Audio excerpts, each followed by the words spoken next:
All right, so I'm here today with my guy, running for governor candidate, Doug Jones, and I'm so excited to get an opportunity to speak with him and talk with him.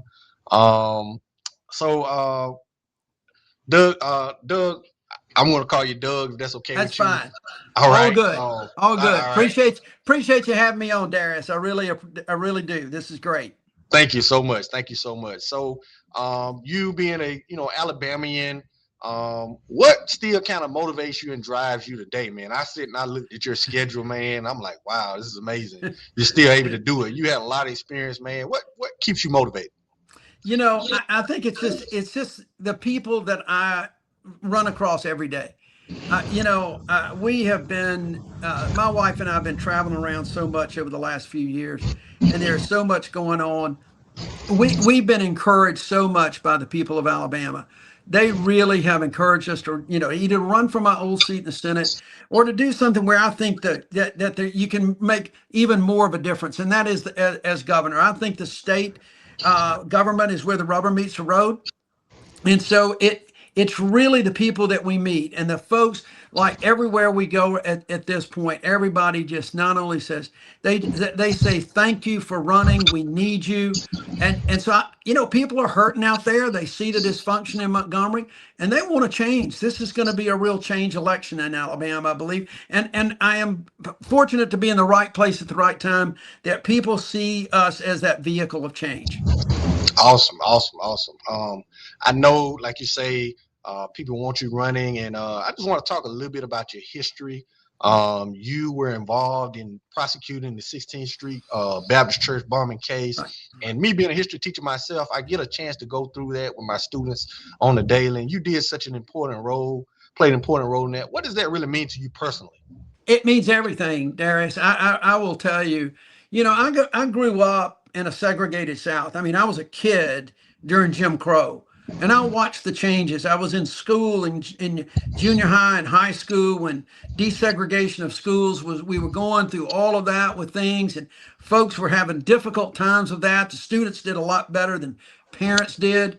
And then growing up and having some really great mentors who really worked for the people of Alabama, that showed me what public service was all about. That's the kind of thing that I think really kind of spurred me on to make sure. And if you read, any history about me, you will know that in law school, one of my political heroes in Alabama was Bill Baxley. He was the Attorney General in Alabama, elected when he was like 28 years old in 1970. And he prosecuted that first church bombing case in 1977. And I cut classes in law school to go watch it. I wanted to be a trial lawyer. And seeing the effect that had on the community, that conviction of Robert Chambliss, seeing how Baxley put his career on the line with some courage at that time. I mean, he lost the governor's race in 1978, I think in part because of that prosecution. It really spurs you on to do good things for people. And I have been in and out of public service all of my professional career, and I've had some great mentors that taught me what it means. Holding a public office, running for office is one thing, but holding that office, you are working for the people. It is a public service, and that is what that's what really deep down I think keeps me going. Awesome, awesome, awesome. Now, like I said, elections are coming up, and we see, different groups of people running for election. So you were a U.S. senator. What did being a U.S. senator teach you about power?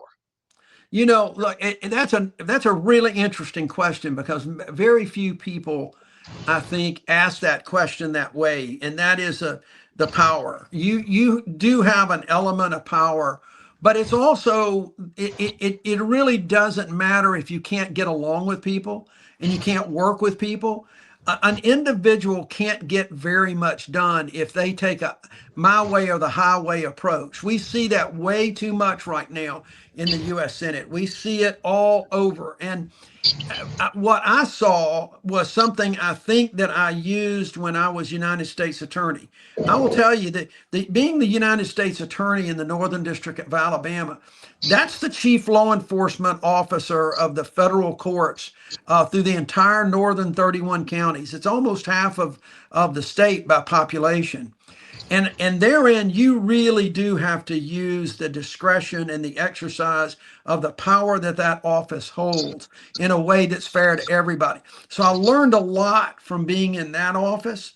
And then in the United States Senate, I learned as much as anything that how important it is not to just exercise the prestige and the power of the office, but to work with folks, to listen to people, not just in your state, but your colleagues on both sides of the aisle. Everybody has their agendas for their state, for their politics. Uh, and you can work with that. We really still have so much in common than we have that divides us. The key, and I started saying this a lot when I ran in 2017, all of that goes back to having more dialogues with people and not monologues, not trying to just preach to people and tell you this is the way it's going to be, this is my way or the highway, but have some real constructive dialogues about what's important to folks and where you can find that common ground. Awesome, awesome, awesome. Now, you were the last Democrat to win statewide. Was there anything that you did differently? Well, there was a combination of things that helped us in that race. The really the most important thing was not the fact that I was running against someone who I believe and most people believed was a very flawed candidate. That played a role. Make no mistake, I know that. But it was also a special election. And that was important to us because Alabama has gotten so gerrymandered now. Alabama's gotten so used to the gerrymandered way of things where we've been dominated by one political party, the Republican Party, for so long now. It has deflated the base of moderates, independents, and Democrats who think their votes don't count. And there's a lot of straight ticket voting in general elections in Alabama, whether it's the presidential race or in the what I call the statewide races, like for governor and others. And when you're in a special election and you're the only race on the ballot, there's really no straight ticket type voting. People go in there, they know exactly who they're going to vote for. And that really helped us be able to reach to a lot more people than I think we could have reached and say, well, a good example, when I ran in 2020 during a presidential year and we had 1 million people more, those people came out and there were a lot of straight ticket voting that never ever considered voting for Doug Jones. Now, there were some Democrats that voted straight ticket too that didn't consider voting for anybody else. I think that's a bad system, by the way. But I think that election right then gave us an opportunity to prove to people in this state as well as around the country that if you have a unifying message, if you have one where people can find something good in everything, not everything, but find something good in things you're talking about, even if they don't agree with you on everything, that was what really helped get us across the finish line there. Awesome, awesome, awesome. Just to attune to what you just said. Now this is 2026. I know that was a few years back. Can a Democrat really win this thing in 2026 with all the stuff that's going on? Can a Democrat really win?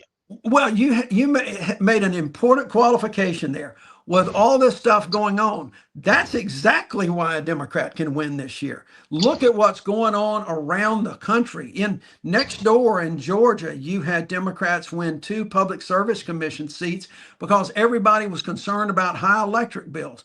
Guess what? In Alabama, we are concerned about high electric bills, and we're going to be challenging the PSC, who has been in control of the PSC for 22 out of the last 26 years. And look around what happened in Mississippi, where Democrats broke the state legislature, the supermajority, the margins of victory that Democrats are seeing around the country, and even in losing races. For instance, the Marjorie Taylor Greene seat the other day, the Democrat overperformed by 25 percentage points and lost, but it's coming back in November. So it is what's going on, I think, in Washington as well as in Montgomery. We are shining a light of what's happening in Montgomery. We want to give the people the power back to the people to make decisions in this state. And that's why we can win. The other thing I will tell you is this. Even in a losing race, Darius, in 2020, elections are all about numbers. All right. Yeah. And even in a losing race in 2020, I got 920,000 votes. that would have been enough to win any governor's race in history. We Wow. won't have as many people voting as we did in the presidential races, even in 24. And so when you get 920,000 votes in a state like Alabama, that is enough to win every election in history. And even if we have a few more people coming out, we're going to build on that lead. We're not going to be content with that. We're going to find the voters who voted for Doug Jones. And remember this, I had 70,000 people. That's a pretty big number in Alabama. Yeah. I had 70,000 people in 2020 that voted for Donald Trump and yet voted for Doug Jones. I Wow. outperformed Joe Biden by 70,000 votes. And I was running against the same guy I'm running against now. So I think those people will stay with me. And I think we can find that 920,000 as well. That's awesome. Awesome. Awesome. Now, I understand and I know that in this particular state, just say for instance, you win as a governor, and you talked about earlier about people are dealing with light bills and things of that nature. What is the first thing that you would try to get at or attack to that people can feel if you win this governor's election? Well, now there's a good question about what they can feel immediately. There's not a ton that the governor can do that they will feel on day one. Okay, it's just not. We are not set up that way. The legislature controls. They have more power than they should under our Constitution. But let me Yeah. tell you a couple of the things that we're going to do. You know, First of all, I'm going to sign an order to expand the eligibility for Medicaid, and then we're going to start working with the legislature to make sure we find the money to do that. That Yeah. will not happen overnight, but we have not had a statewide office holder that has been a champion for Medicaid expansion since it was first able to do that back in 2012, I think it was. And so I'm gonna do that to start working with the legislature to do that. That will help save rural hospitals. It will give people that are in what I call the coverage gap the ability to get health insurance. See, you know, right now they make too much money to be eligible for Medicaid. They don't make enough money to be able to buy good health insurance. So that is going to be something that you won't see day one that will have a dramatic effect. But if we can get that done that spring, it will have a big effect. I'm going to also be a champion for a lottery. Now, again, that's not the kind of thing that you will see an immediate effect. But as soon as we can get that bill passed and get people voted on it and approve it, all of this money will start staying in Alabama that's been going everywhere else. We put that money to education. We put that money to health. So there are things like that that I really want to work on. I want to remove the obstacles for workforce participation, whether it is child care, whether it's elder care, whether it's transportation. There are people in this state, Darius, right now who are ready, willing, and able to work, but they don't have the transportation to get to and from a job. And now with gas prices going as high as they are, that makes it even worse. They couldn't afford to even drive their cars sometimes. I know that to some people that may sound a little far-fetched, but it's not. We're a very poor state, and every little change in our economy helps or hurts. And right now, things are hurting. Yeah, of course, of course. Now, the field that I'm in education, and if I didn't ask you this, probably my counterparts would probably look at me a little crazy. Now, the last administration, during certain things with education, how would you approach education differently? Well, there's a lot of things that I think that they've done right. I mean, look at third grade reading, look at pre-K. We've got good programs in that, but we're still way behind on STEM. We're behind the national average. I think funding is a big issue. There's two things that are important to me. Number one, I really want to continue giving teachers significant raises. I know there was a raise for teachers a couple of years ago that got up there if you had a certain amount of tenure. But you know what? I think our teachers need about a 10% raise right off the bat just to get a little bit closer to the national average. That's one thing I really want to work on. The second thing I really want to work on is I want to see changes to the CHOOSE Act. I'm a big proponent of public education, local schools. Okay. Yeah. I believe local schools need to be adequately funded.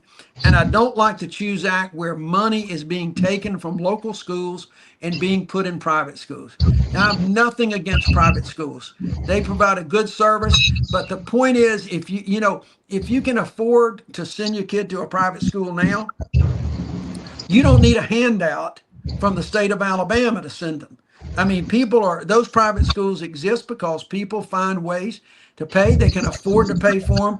We don't need to be giving handouts to rich people to send their kids to private schools. They need to be supporting public schools. So those are a couple of approaches. And the Choose Act right now, we're going to see more money going out of education because they're going to lift the income caps. Right now, you've got to make you can't make above a certain amount of money in order to be eligible for these tax credits and the Choose Act money. That's about to change. You're not going to have any income caps. Anybody, no matter how much money, the millionaire or billionaire versus the people that are in lower income brackets, all going to be the same. All can take advantage of this.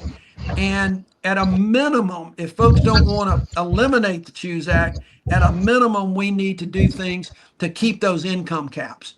Because, like I said, people that are making above that limit, they're fine. It's fine if they want to do that, but they don't need a handout. They don't need government welfare to do it. They need to be able to. They're welcome to do it, but we need to keep more money in our local schools. Awesome, awesome, awesome. That's great advice, man, and I hope you get a chance to be able to follow through with that. I do want to ask you. A lot of people ask about Medicaid. Are you a supporter of Medicaid expansion? Yeah, that's what I was talking about earlier. That's exactly right. A lot of people don't realize, we've got to fund Medicaid, but a governor can expand Medicaid eligibility. Right now, our eligibility for Medicaid is very, very narrow. We can expand Medicaid eligibility with the stroke of a governor's pen, and that's exactly what I'm going to do. And then we've got to work with the legislature to try to make sure we get the funding for it. The reason we hadn't expanded Medicaid, Darius, is because of politics. It is that simple. That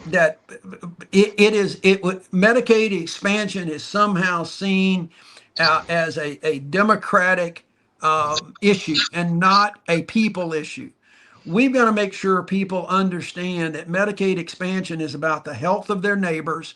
And if their neighbors are healthy, the economy in that area is healthy. Employers rely on those same workers to come to work and to stay healthy so they can come to work. Rural hospitals depend on those Medicaid dollars. So it's not the physical health of individuals, it's also the health of the economic health of a community.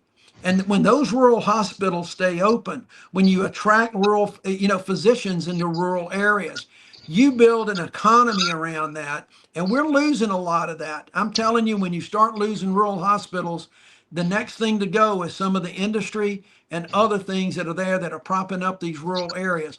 We want to make sure that we can do that. And I think having a real champion for Medicaid expansion, which we've never had in the governor's office or the lieutenant governor or any other state office, having a champion for Medicaid as governor is going to be really important. And that's what you're going to get with me.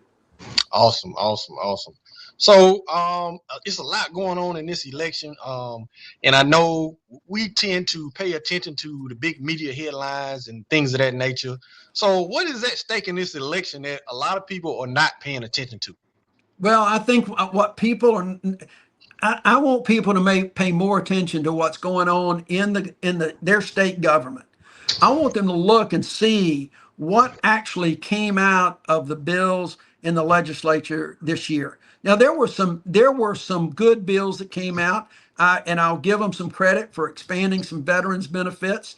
I give them some credit for a few other things that they've done, but they spent so much time on these silly bills like renaming the Gulf, like trying to get a tax holiday for gun purchases, just pandering type of things that are purely designed to appease that political crowd in their particular district. And they didn't do things like really giving a lot of emphasis on education, on healthcare, those kind of things. We spent more time trying to figure out how to do something with the Public Service Commission, and they ultimately expanded it and created this position of energy secretary. I call it an energy czar because the power company has pretty much controlled the Public Service Commission for 40 years. Darius, you realize that Alabama, the state of Alabama, is one of, I think, the only state in the country that hasn't seen a rate case.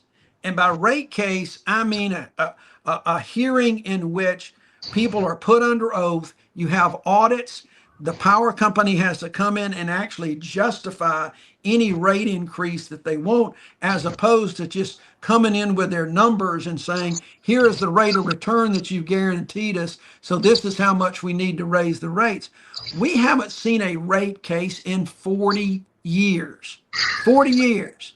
So all of a sudden, when the elections happened over in Georgia, and those two seats flipped from Republican to Democrat, all of a sudden Republicans in the legislature set their hair on fire and said, oh, we got to do something. The PSC is broken.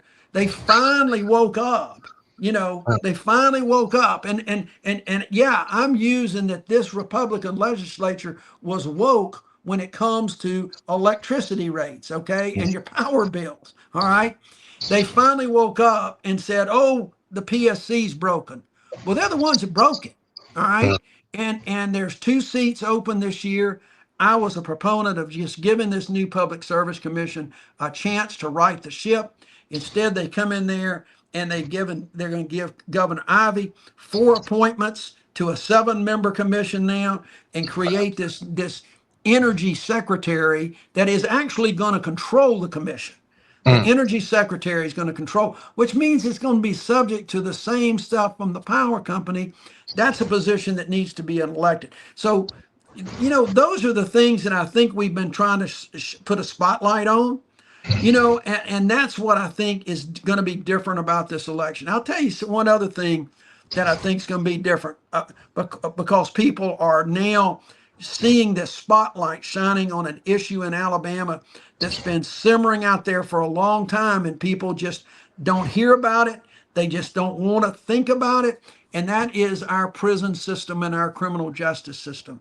We had the movie, The Alabama Solution, and there is no one that could see that movie. And look, I was a prosecutor, for 2 different occasions. So I believe in, protecting the public through criminal investigations, criminal punishment, and making sure that the punishment fits the crime. But what happened in the Alabama prisons is creating a bigger problem, and it is not the values that we have, the conditions, and literally the life and death situations that are faced every day in that prison system. So all of those things, I think, are going to be what's going to be really important, and people are going to be looking at when they go to a vote. As I've said, this is a change election. And I think people have been looking for change. They're not satisfied with what's going on in Montgomery. They hadn't been for a long time. And this time they're going to vote that way. Awesome. Now, I do want to ask you, I'm from a rural area, Henry County area, Abbeville, Alabama to be exact. Do you have any specific ideas for people living in these rural communities and how they feel about the situation of governor? Yeah, look, here's some. First of all, I do have a few ideas, but I'll come back to something in a minute. But I do have a few ideas. Like one of the things, obviously, there in a lot of the rural areas, you got farmers. Farmers are suffering right now. They've been suffering because of the tariffs that Trump and Tuberville and those folks have put on them. They've lost markets, and now the costs are so high. Their fuel costs, their fertilizer costs, everything. And so we've got to do more, I think, to help our farmers. I want to do things to help small businesses in those communities. We do a pretty good job in Alabama of attracting big industries because we give them a lot of big tax incentives. Well, I want to create a fund, a bigger one than the one they did recently, by the way, to give some incentives for folks in those small towns, rural areas, to open up those businesses, maybe become a family business to build generational wealth. I think we need to give some of those incentives to folks to keep people in those rural areas, to take some of those vacant buildings that are in the towns and the cities in those rural communities, um, and restore them and do the kind of things to put a business there that's going to thrive. That's important, I think, going forward. And I really want to see a lot of focus on our rural communities. Infrastructure, getting to and from those rural communities is also really important too. Transportation's a big deal, I think, in Alabama. We spend a lot on our cars, but we need some other transportation methods, I think, as we go forward, and if we want to attract the population in Alabama. Awesome, awesome. Now I know you talked earlier, last but not least, but I know you talked earlier about this election, and a lot of people say, "Hey, far as the Democrat goes, if we get a lot of big turnout, do you think that would be in your favor? We get a big turnout this year in the election." Look, here's my view on that. Regardless of whether it is in my favor or not, we should strive to get a big turnout every election. That is where your future lies. John Lewis used to say that the vote, your vote, is the single most significant nonviolent thing you can do for change. And we need to get that big turnout. I think this year we're going to see a better turnout than we have in the past because we're feeling that excitement. People are looking for change. And so I think the more people we get out, it means that more people are not satisfied. They're looking for something different, and they are ready for a change. So we're going to be focused on getting as many voters out as we possibly can in every area of this state. We're not going to overlook a single county. We're not going to overlook a single community or precinct. We want to get that turnout. Darius, and you being a teacher can appreciate this. Alabama's always like in the bottom third when it comes to voter turnout. We make it difficult to vote because you've got to jump through a whole bunch of hoops when it comes to absentee voting. If you want to go vote in the courthouse early, you can, but it's still voting an absentee ballot. You got to get an application and fill it out there and then give it to the clerk, and the clerk give you a ballot. It's crazy. And other than that, you got to vote between 7 a.m. and 7 p.m. on one day, regardless of the weather, but everything else. So we got to make it easier for folks to vote. We need to be tearing down these obstacles. I think that this Secretary of State's office right now, who's running for Lieutenant Governor, Wes Allen, I think he has been putting up roadblocks to voting, and he is trying to suppress the vote because he and others of his political persuasion, they don't want to compete for votes. They're going to assume that certain voters are not going to vote for them, and they want to try to obstruct that, take them off the rolls. And that's something that reminds me, and I just kind of roll with some of this, Darius, I apologize. But for everybody that is a voter that is listening to this podcast, please check your voter status. The Secretary of State has been purging people. They've been putting people as inactive. I have heard stories just in the last 2 weeks of people that have been in the same house for 20 or 30 years, voted at just about every time the polls open, and yet all of a sudden they're being declared inactive. Wow. You got to check on that. There's a reason for that. And all of a sudden now we've had about 500,000 people taken off the voting rolls. Please, everybody, check on your voting status before May 19th, which is primary day. Check on it, make sure you're active, and you know where your polling place is. Awesome, man. I enjoyed this conversation with you, man. I really appreciate you taking out the time to talk to my viewers, and I really appreciate you, man. Thank you so much. Thank you, Darius. And look, thanks for everybody tuning in, but thank you for doing this. You've interviewed a lot of people, and this is a great public service. And you as a history teacher, I think it's really important that you recognize the importance of getting the word out to everybody and letting folks having a chance to judge for themselves. So thank you for having me. Thank you for doing what you do, especially in the classroom. All right. Thank you so much. All right, buddy. Appreciate it. Take Yes, care. sir. All right. You too.